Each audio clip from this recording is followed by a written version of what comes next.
the $34 million shopping spree that costed her everything. I'm Sevens, your host, and today we will unravel a woman who stole $34 million to fund a shopping addiction so wild it left an entire company teetering on the edge. It's the early 2000s in Milwaukee, Wisconsin. Sachdeva is living an American dream. She's the vice president of finance at Koss Corporation, a company famous for making top-notch headphones since the 1950s. Sue's got a corner office, a six-figure salary, and a reputation as a numbers genius.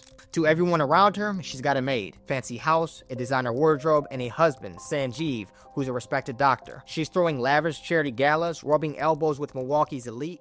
People look at Sue and think that's success. But let's rewind this. See, Sue's story starts far from Milwaukee. Born in Burma, now Myanmar, in the late 1960s, her family was well off, part of the elite. But when political chaos hit in the 1970s, they fled to the United States of America with next to nothing. Now imagine being a kid going from a cushy life to starting over in an entirely new country. See, that kind of situation, that sticks with you, right? Sue was driven though. She hustled through college at Stony Brook University, snagged a finance degree, and landed at Koss in 1989. By her 30s, she was running the show as a top finance executive. Now, this is where things get interesting. See, Sue wasn't just good at her job, she was too good. She had total control over Koss's books, wire transfers, cashier checks, financial reports, all Sue. No one double-checked her work. I mean, why would they? She was the golden child, the one who made the numbers sing. But that kind of unchecked power, it's leaving a vault door wide open. When one person has all the keys to the kingdom, especially the money kingdom, trouble's always just waiting to sneak in.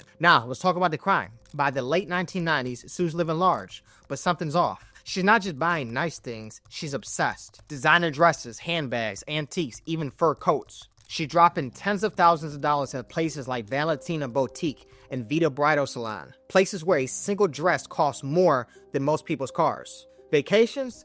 Think private jets to Paris. Her closet's bursting, but she's still buying. Why? Now here's the real kicker. Sue's salary, as cushy as it was, couldn't cover this. Not even close. So she starts dipping in Koss's banking account.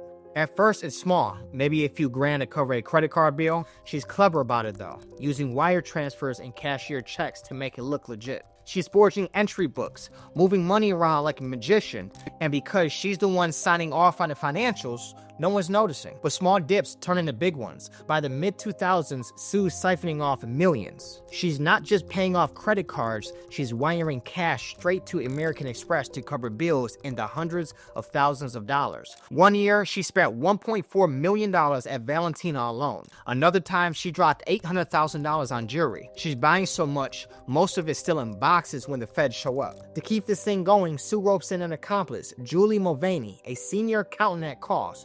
Julie's not the mastermind, Sue's calling the shots, but she helps cook the books. Together like Bonnie and Clyde, but instead of robbing banks, they're robbing headphones. Over 12 years, Sue steals $34 million.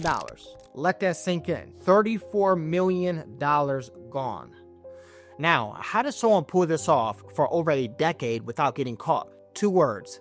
Blind trust. Koss's CEO, Michael Koss, treated Sue like family. Their auditor barely looked at the books. And Sue, she's playing everyone, hiding her tracks with fake journal entries.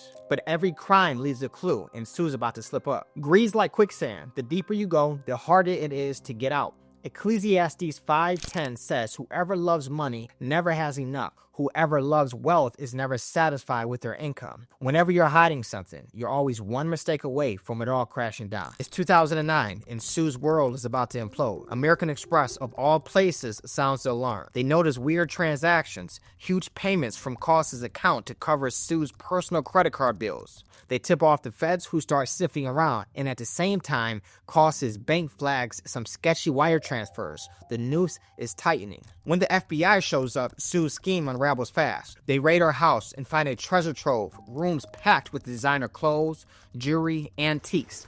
$34 million worth of stuff, much of it untouched. It's like a museum of greed. The books at Koss, a mess of fake entries. Julie, the accountant, flips and spills everything. Sue's got nowhere to run. In July 2010, she pleads guilty to 6 counts of wire fraud. The courtroom's packed. Milwaukee's in shock. This wasn't some shady outsider. This was Sue, the charity queen, the finance star. The judge doesn't hold back either. 11 years in prison, $34 million in restitution. Koss is left reeling. Stocks tanks. Lawsuits pile up. and their auditor gets the boot. Sue's husband, devastated, and her reputation is gone. This wasn't just Sue's crime, it was a system that let her run wild. No checks, no balances, just blind faith in one person. Companies, take note, and viewers, this applies to your own life as well. Trust is great, but you always need to verify, whether it's a company's books or your own budget. Always keep an eye on the numbers. Sue went to prison in 2010, but her story doesn't end there.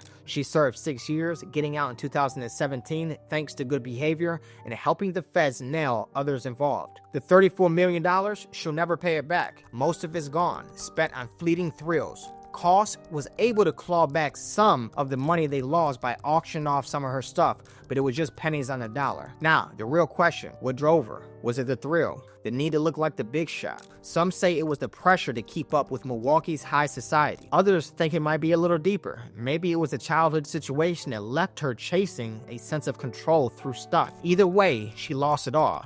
Her career, her freedom, and the biggest thing, her name.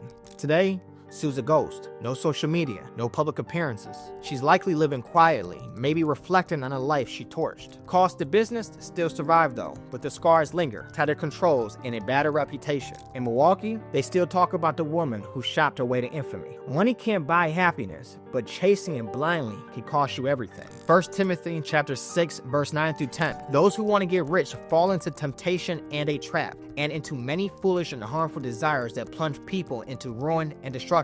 For the love of money is a root of all kinds of evil. Some people eager for money have wandered from the faith and pierced themselves with many griefs. Alright, let's close this case. Sachedeva's story is a masterclass on how fast things can spiral when greed takes the wheel. But it's not all about her, it's about the lessons we can take away to mind our own profit. And lesson one's gonna be greed blinds you. See, Sue did not need $34 million worth of clothes. She was chasing a feeling, not a goal. So ask yourself, are you spending to live or are you trying to prove something? And if it's the latter, you need to hit pause. Lesson 2, power needs checks.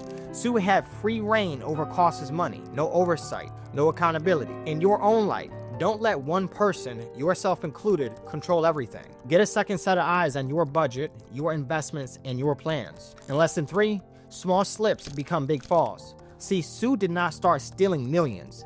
It was a little here, a little there, until it snowballed. Watch the small leaks inside your finances because they matter. And last but not least, lesson 4, face the mirror. Sue hid her theft for years, but she couldn't hide from herself. If you're cutting corners or fudging numbers, you're only delaying the inevitable. Own your mistakes before they own you. Sue's story isn't just a cautionary tale, it's a wake-up call. Money's a tool, not a personality. Use it wisely, or it'll use you. That's it for this case study, Profit Minds. What do you think? Could you spot a Sue inside your own life? Drop your thoughts inside the comments, and if you want more stories like this, make sure you hit the like button and subscribe. We've got many more financial mysteries to solve. Until next time, keep your eyes on your money and your mind on your profit, and I'll see you on the next one.